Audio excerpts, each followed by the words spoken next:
भक्तों, ओम नमः शिवाय, श्री शिवाय नमस्तुभ्यम, जय श्री महाकाल। भक्तों, अगर आपके जीवन में बहुत ज़्यादा परेशानी है, कैसी भी परेशानी हो, चाहे धन से लेकर हो, चाहे कर्जा बहुत बढ़ गया हो, ये किसी बात से और ज़्यादा परेशान है आप लोग, आपको मन ही मन वो खाती रहती है, या आपके जो घर का जो व्यक्ति है बहुत ज़्यादा नशा करता है, या जो आपके घर का बच्चा वो बिल्कुल भी आपकी बात नहीं मानता है, तो भक्तों मतलब कोई भी जीवन से रिलेटेड आपके जीवन में परेशानी चल रही है, तो गुरुदेव जी की आज की ये वीडियो मात्र आपके लिए है।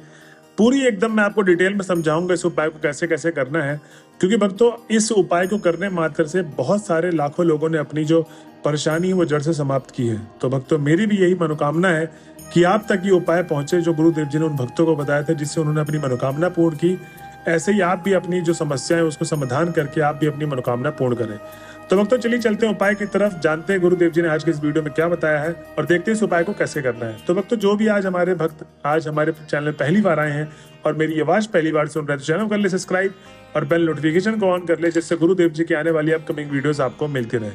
तो भक्तों सबसे पहले उपाय में गुरुदेव जी बताते हैं कि आपको इसमें चाहिए एक चुटकी लाल चंदन। जी हाँ भक्तों, गुरुदेव जी कहते हैं कि इसमें आपको चाहिए एक चुटकी लाल चंदन, और जो लाल चंदन होगा वो पाउडर के फॉर्म में आपको नहीं लेना है।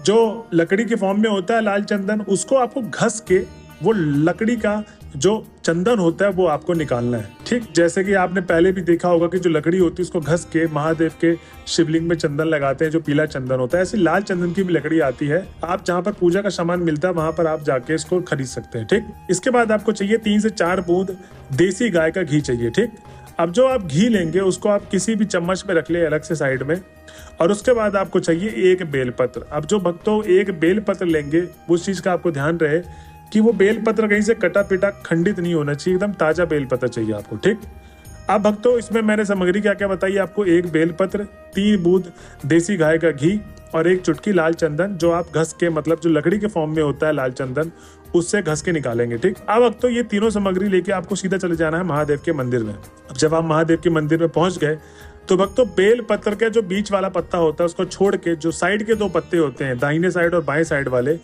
उन दोनों पत्तों में आपको लाल चंदन घसना है। लाल चंदन घसने के बाद आपको उन दोनों पत्तों में लगाना है, बस बीच वाले पत्ते को छोड़ दे। अब जो आप लाल चंदन लगाएंगे इस चीज का आपको विशेष ध्यान देना है कि पूरे के पूरे पत्ते में लगना चाहिए अच्छे तरीके से, कहीं से भी हरा कलर ना दिखे पत्ते का।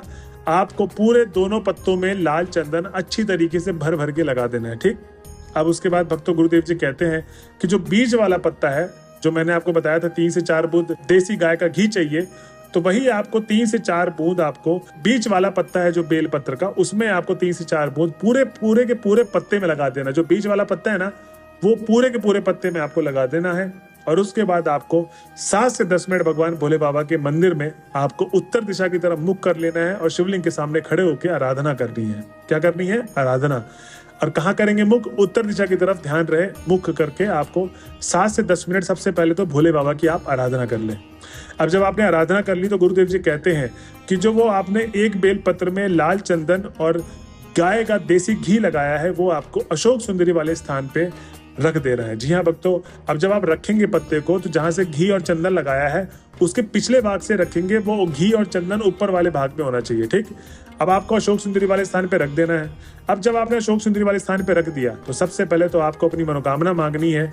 जो भी समस्याएं आपके जीवन में चल रही हैं तो सबसे पहले आप बोलेंगे गुरुदेव जी को अपना नाम और गोत्र, और नाम और गोत्र बोलने के बाद जो भी समस्याएं हैं, चाहे धन से रिलेटेड, कर्जा से रिलेटेड, अपने बच्चे से रिलेटेड, या कोई एग्जाम होने वाला है, या किसी और भी बात के लिए आप बहुत ज्यादा परेशान हैं, आपके मन में वो बात खाती रहती है आपके मन को, जब आपने अपनी समस्याएं बोल दी तब आपको अपनी मनोकामना बोल के अपने घर की तरफ चले आना है। भक्तों गुरुदेव जी कहते हैं कि जो भी भक्त मेरे बताए गए उपाय को इस तरीके से करता है जैसे जैसे मैंने उपाय को बताया है, जो भी उसकी मनोकामना है वो सारी की सारी मनोकामना भगवान भोले बाबा अवश्य पूर्ण करेंगे। क्योंकि भक्तों गुरुदेव जी कहते हैं कि जो अशोक सुंदरी का स्थान होता है वो अशोक सुंदरी भगवान भोले बाबा की बेटी है, और छोटी बेटी सबसे ज्यादा प्रिय होती है भोले बाबा को। तो भक्तों अशोक सुंदरी के स्थान में जो दाएं तरफ में अशोक सुंदरी का स्थान आता है वहां पर आप बेल पत्र को रख के आप ये वाला उपाय करना ना भूलें, और इस उपाय को आप जरूर करें जो भी अपने जीवन काल के परेशानी से जूझ रहा है। तो भक्तों ये था पहला उपाय। अब हम चलते हैं अपने अगले उपाय में, जिसमें गुरुदेव जी बताते हैं कि ये है मनोकामना प्राप्ति का उपाय। जी हाँ भक्तों, अगर आपकी कैसी भी मनोकामना है, चाहे विवाह से रिलेटेड मनोकामना है, चाहे धन से रिलेटेड आपकी मनोकामना है, चाहे आपके बच्चे के पढ़ाई से रिलेटेड मनोकामना है, जो भी मतलब मनोकामना है जो पूर्ण नहीं हुई, आपने बहुत सारे उपाय करके देख लिए, पंडितों के पास चले गए, ज्योतिषी के पास चले गए, लेकिन वो जो आपकी मनोकामना है वो पूर्ण नहीं हो रही, तो गुरुदेव जी ने इसके लिए उपाय बताया है। बहुत सुंदर सा उपाय है, कैसे करना है चलिए इसको जानते हैं। तो इस उपाय में गुरुदेव जी कहते हैं कि आपको चाहिए 7 चने की दाल। अब जो 7 चने की दाल होगी वो धुली हुई दाल होनी चाहिए, आपको गंदी दाल नहीं चाहिए एकदम। 7 चने की दाल होगी वो धुली हुई चाहिए, ठीक। तो 7 दाने ले ले दाल के, ज्यादा दाने लेने, मात्र 7 दाने, ठीक। और तांबे के लोटे में आपको जल भर लेना है। अब जो जल भरेंगे वो आपको घर से भरना है जल, ये नहीं कि आपको कहीं पर भी बाहर से मंदिर परिसर से जल भर ले, ठीक। तो तांबे के लोटे में आप जल भर लें और उसके बाद आपको एक लाल फूल जो पुष्प होता है लाल कलर का, गुड़हल का फूल ले ले, गुलाब का ले ले, मतलब कोई भी लाल फूल आप एक उसमें डाल लें तांबे के लोटे में, ठीक। और 7 चने की दाल भी आपने डाल रखी है उसमें, इस चीज का आपको ध्यान रखना है, ठीक।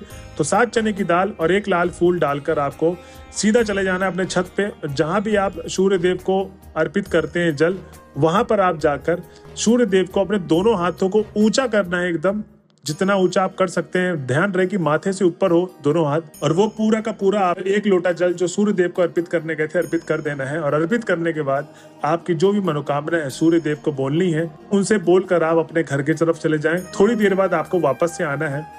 अब जो वो फूल और 7 चने की दाल गिरी हुई थी तो किसी पेड़ में डाल दे, किसी पौधे में डाल दे उसको, आपको ये नहीं कि किसी जमीन में पड़े रहने दे उसको। वो फूल और 7 चने की दाल किसी भी पौधे में डाल दें या गमले में डाल दें अपने। और उसके बाद अब आपको करना यह है कि जिस 1 लोटे जल में आपने सूर्य देव को जल अर्पित किया था, उस 1 लोटे जल को आपको धोना नहीं है, ठीक। ये नहीं कि आपने जाते ही उसको धो दिया, आपको करना यह है कि उसमें दोबारा से जल भरना अपने घर का। जी हाँ भक्तों, घर से भर के आपको जल लेके जाना है सीधा शिव जी के मंदिर पे। अब भक्तों गुरुदेव जी बोलते हैं कि ये उपाय आपको उसी समय पे करना है, ये नहीं कि आप सुबह कर लिए फिर शाम को कर लिए, अपने हिसाब से नहीं करना है। सुबह सुबह जब आप सूर्य देव को जल देंगे, जल देने के ठीक बाद वो 7 चने की दाल और 1 लाल फूल आप किसी भी पेड़ या पौधे में या गमले में डाल दें, कोने में कर दें, किसी का पाँव ना पड़े उस पे। और उसके बाद आपको उसी लोटे में दोबारा से जल भरना है और आपको सीधा शिव जी के मंदिर पे चले जाना है। अब जब आप शिव जी के मंदिर में पहुंच जाएंगे तो गुरुदेव जी कहते हैं कि सबसे पहले तो आपको शिव जी की आराधना करनी 7 से 10 मिनट। जब आप आराधना कर लेंगे अच्छे तरीके से तो उनको क्या करना है, आपको उत्तर दिशा की तरफ शिवलिंग के सामने खड़े हो जाएं, जो मुख होगा आपका उत्तर दिशा की तरफ होगा। अब आपको वो 1 लोटा जल जो तांबे में जल भर के लेके गए थे, जिस लोटे से आपने सूर्य देव को अर्पित किया था, उसी लोटे से आप महादेव को भी जल अर्पित करेंगे।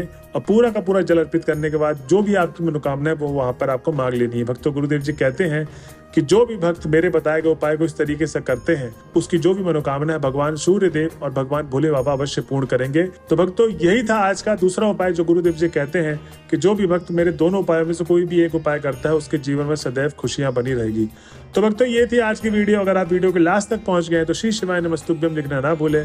मिलते हैं अगले वीडियो में, जब तक के लिए बने रहे हमारे चैनल में। हर हर महादेव।